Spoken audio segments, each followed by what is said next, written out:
नमस्कार, स्वागत है आपका हमारे खास प्रोग्राम में और मैं हूं पूनम शर्मा। आज बात करेंगे उस राहत की बूंद की जब वो बरसी तो राहत नहीं आफत बरसी। उसका इंतजार तो देश का हर वो इलाका कर रहा था जो सूखे की मार झेल रहा था। उस सूखे ने आम आदमी से लेकर सियासत तक हर किसी को हिलाकर रख दिया था और हर बार की तरह इस बार भी वो इलाका सूखे से उबरने की बजाय चुनावी मुद्दा बनने के लिए तैयार हो गया। लेकिन कुदरत की मार ने उन इलाकों को ऐसा भिगोया कि राहत नहीं आफत की नदियां बह उठी। क्या मध्य प्रदेश, क्या महाराष्ट्र और क्या उत्तराखंड, बस हर जगह त्राही त्राही नजर आई। ऐसा नहीं है कि सूखा राजस्थान प्रदेश में नहीं हुआ, सूखे की आंधी यहां भी आई और अब धीरे धीरे मॉनसून अपने रंग दिखाने शुरू कर रहा है। कई जगह तो बारिश ने अपने रंग दिखाने भी शुरू कर दिए हैं। लेकिन जिस तरह से दूसरे राज्य भारी बारिश और बाढ़ की मार झेल रहे हैं, जिस तरह से उनका जीवन अस्त व्यस्त हो गया है, क्या हम तैयार हैं उसके लिए? क्या प्रदेश में इस तरह के हालात बन सकते हैं? क्या इन सब से निपटने के लिए प्रशासन ने इंतजाम कर रखे हैं? इसी पर आज बात होगी कि क्या तैयार हैं हम, और आप भी हमारे साथ जुड़ सकते हैं। फोन कीजिए और अपने इलाके का हाल बताइए।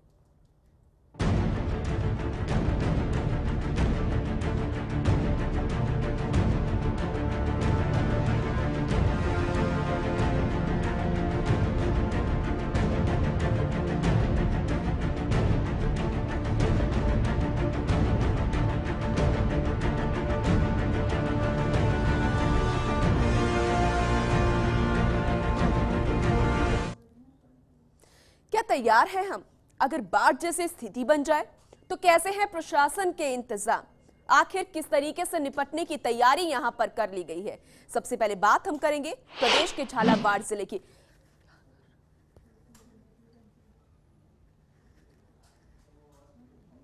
तो प्रशासन के इंतजाम यहां पर कैसे हैं? आप अपने इलाके का हाल हमें फोन करके बता सकते हैं। लेकिन सिलसिलेवार प्रदेश के उन जिलों की तस्वीर दिखाना हम शुरू करते हैं जहां कुदरत की मार का असर दिखना शुरू हो गया है। सबसे पहले बात करते हैं प्रदेश के झालावाड़ जिले की। तस्वीरें हम आपको वहीं से दिखा रहे हैं जहां लगातार 3 दिनों से हो रही बारिश ने लोगों का जनजीवन अस्त व्यस्त कर दिया है। नदी नाले उफान पर है, निचली बस्तियों में पानी भरा हुआ है, कई कच्चे मकान यहां धंस गए हैं तो सड़कें टूट गई है। दरअसल मध्य प्रदेश से लगातार पानी की आवक से जिले में बांधों का जलस्तर बढ़ गया है। डैम के कई गेट खोलने पड़ गए हैं। आज भी भीम सागर काली सिंह डैम के 2 गेट खोलकर पानी की निकासी की गई, जिससे खेतों में पानी भर गया और कई मवेशी भी डूबने की वजह से उसमें भर गए। तो बहते हुए मवेशी चले गए, उनकी मौत हो चुकी है। तस्वीरें हम आपको दिखा रहे हैं किस तरीके से यहाँ पर नदियां जो है वो उफान पर पहुंच गई है और मध्य प्रदेश में जिस तरीके के हालात बन रहे हैं उसका असर अब प्रदेश के झालावाड़ जिले में भी नजर आना शुरू हो गया है। तो ये तस्वीरें खुद ब खुद बयां कर रही है कि प्रशासन के इंतजाम यहाँ पर कैसे थे। ऐसा नहीं है कि पहली बार यहाँ पर इस तरीके के हालात बन रहे हैं। तो ये झालावाड़ की स्थिति और ज्यादा अच्छे से समझने के लिए हमारे संवाददाता आरिफ मंसूरी हमारे साथ जुड़ चुके हैं, उनका रुख करते हैं। आरिफ, फिलहाल क्या स्थिति है वहाँ की?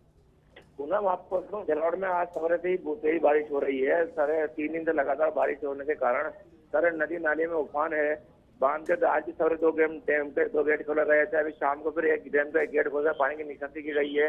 लगातार सारी नदियों में आवक बनी हुई है और दोपहर 3 बजे से अभी तक लगातार तेज बारिश हो रही है।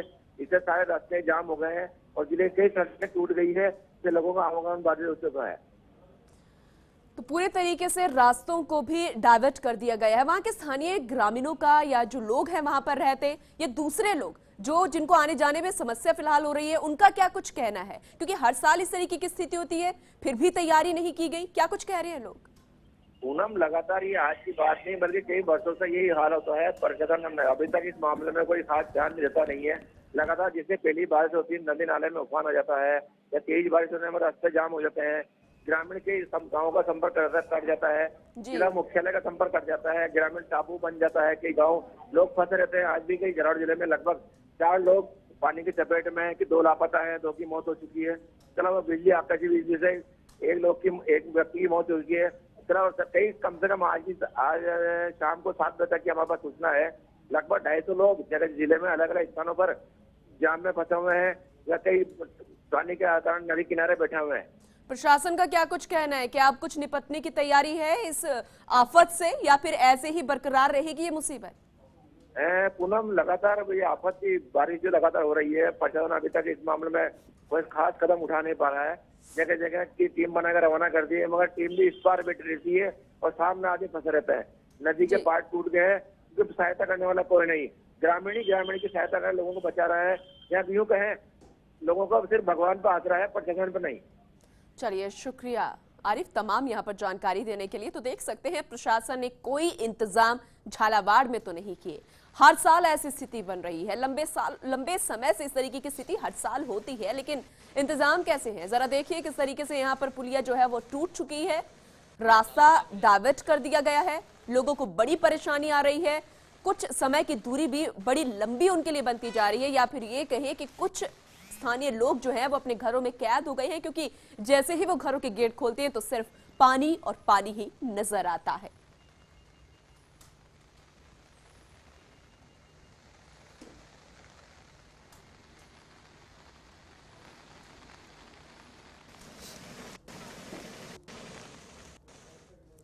चलिए अब जरा अलवर जिले की भी बात कर लेते हैं। यहां पर हो रही लगातार बारिश के चलते अलवर के आसपास के गांवों में जनजीवन अस्त व्यस्त हो चुका है। गांवों की सड़कों से ग्रामीणों का निकलना दूभर हो गया है। बारिश से ग्रामीणों के घरों में पानी तक घुस गया, जिससे लोगों को खाने का राशन और सामान पूरी तरीके से भीग गया है। सड़कों पर खचाखच पानी भरा होने के चलते गांव से दूसरे गांव में जाने के लिए संपर्क टूट गया है। ग्रामीण सड़कों पर खड़ा होकर पानी कम होने के इंतजार करते हुए नजर आ जाते हैं। ग्रामीणों के खेतों में खड़ी फसल में भी पानी भर चुका है, जिससे फसल खराब हो गई है। अलवर के तुलेड़ा अगर गांव की बात करें तो वहां पर पानी के निकासी के लिए एक बड़ा नाला बना हुआ है, जो बारिश होने के चलते टूट गया, जिससे सड़कों पर नाले का पानी भी अब आ गया है।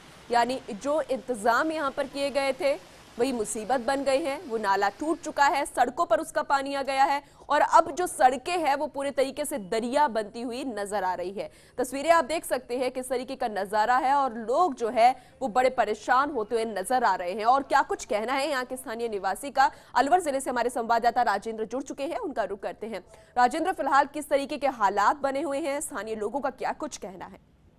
जी, जिस तरीके के जो बारिश हुई है, अलवर जिले के जो सरिस्का जो इलाका है, अलवर के लगता हुआ जो एरिया थानागाजी है, सरिस्का का जो एरिया है उसमें 140 mm बारिश हुई है, जबकि थानागाजी का जो एरिया है उस पर 71 mm हुई है। अलवर शहर में 50 से 60 mm के बीच बारिश हुई है। इस तरीके की जो बारिश हुई है उसको लेकर के चारों ओर पानी पानी होने के कारण ग्रामीणों को काफी परेशानी का सामना करना है। वहीं अलवर शहर का जो पानी है वो जो तुलेड़ा की ओर जो नाला जाता है उसमें बहने की वजह से वहां के ग्रामीणों को भी खासी परेशानी का सामना करना पड़ रहा है। तो वहीं क्या अब कोई इंतजाम प्रशासन द्वारा करवाए जा रहे हैं? आखिर इस पानी की निकासी दूसरी जगह कैसे होगी? आखिर कब जो सड़कें जो कि दरिया बन चुकी हैं वो वापस वहां पर सड़कें कब नजर आएंगी? किस तरीके के इंतजाम करने की बात प्रशासन कह रहा है? राजेंद्र जी, इस मामले में जिला कलेक्टर से बात हुई है। जिला कलेक्टर के द्वारा जो जिधर बारिश ज्यादा हुई है उन गांवों में ग्राम सेवक और पटवारी को गांव का में ही रहने के, पंचायत समिति हेडक्वार्टर पर नहीं जाने के लिए ग्राम पंचायत हेडक्वार्टर पर रहने का आदेश जारी किए गए हैं। वहीं जो अलवर से लगता हुआ एरिया है वहाँ मॉनिटरिंग के लिए अलवर के नगर परिषद के आसपास के जो अधिकारी हैं उनको शहर में और ग्रामीण क्षेत्रों में जो एसडीएम अलवर को प्रभारी नियुक्त किया गया है कि वो इस तरीके की मॉनिटरिंग रखें कि कहीं अगर बारिश ज्यादा होती है तो किस तरीके से अगर गाँव में पानी घुसता है और कोई परेशानी होती है तो राहत और बचाव के लिए इंतजाम के लिए कड़े जो इंतजाम है वो किए जाए। जिला कलेक्टर की ओर से एक मीटिंग ली गई है और सभी अधिकारियों को निर्देशित किया गया है इस मामले में। चलिए, शुक्रिया राजेंद्र तमाम जानकारी देने के लिए। तो एक बार फिर से वहां की सड़कों की तस्वीर हम आपको दिखा देते हैं, जिस पर लोग साइकिल चलाते हुए, ऑटो चलाते हुए, बाइक चलाते हुए नजर आ रहे हैं, लेकिन दरअसल ये दरिया बन चुकी है। किस तरीके से यहाँ पर सड़कों के हालात जो है वो खुद ब खुद बयां कर रहे हैं, किस तरीके के हालात अब बन चुके हैं। प्रशासन ने कोई इंतजाम यहाँ नहीं किए हैं और यहाँ के जो स्थानीय लोग हैं वो परेशान होते हुए नजर आ रहे हैं। यहाँ पर अगर सुरक्षा के इंतजामों की बात करें तो एक नाला बनाया गया था जो कि बारिश के पानी जो था वहां पर जाता था, लेकिन अब वो भी टूट चुका है, जिससे उसका पानी भी सड़कों पर आ गया है।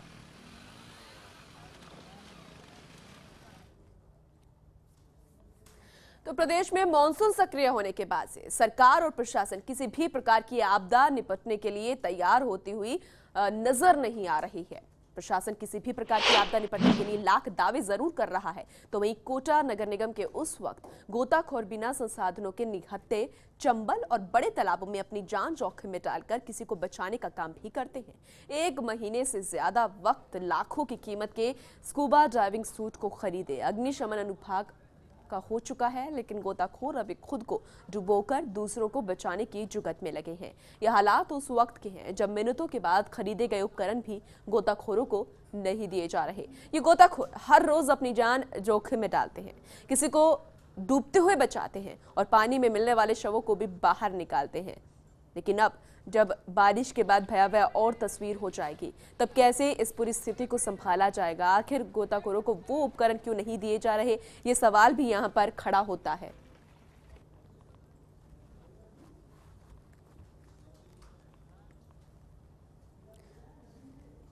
चलिए, कोटा का हाल जानने के लिए हमारे संवाददाता शाकिर जुड़ चुके हैं, उनका रुख करते हैं। शाकिर, यहाँ पर सवाल तमाम खड़े हो रहे हैं, लेकिन प्रशासन क्या कुछ कहता है, वजह क्या है?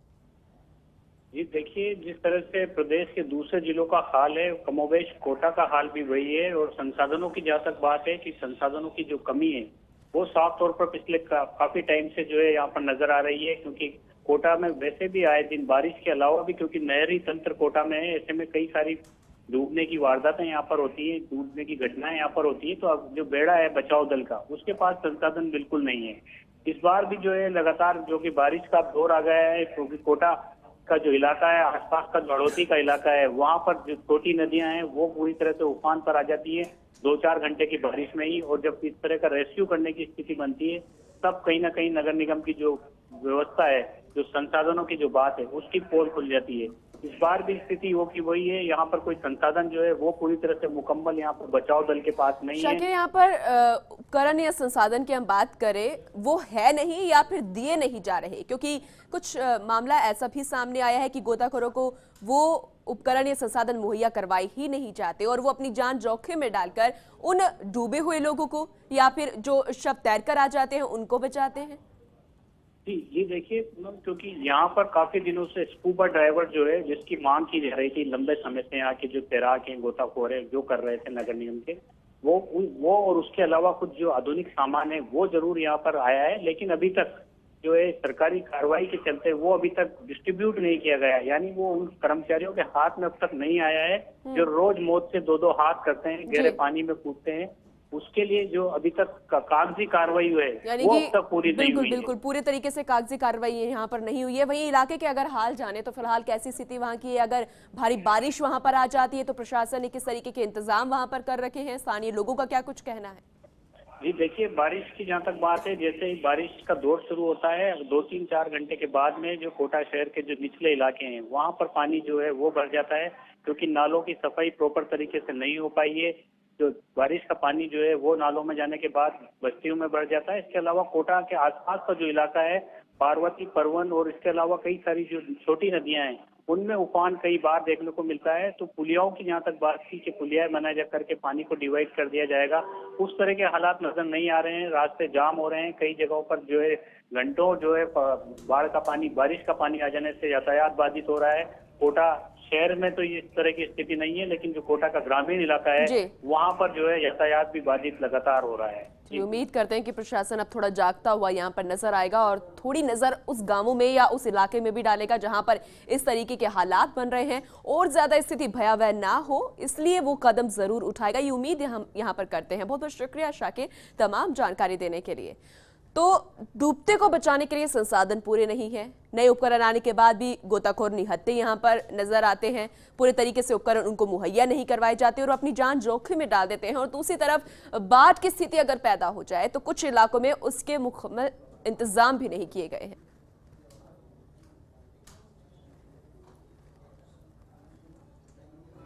और दूसरे जिलों और कई इलाकों की कैसी स्थिति है? अगर वहां पर भयावह स्थिति बाढ़ के वजह से बन जाती है तो कैसे इंतजाम वहां पर प्रशासन ने किए हैं, बताएंगे एक छोटे से ब्रेक के बाद।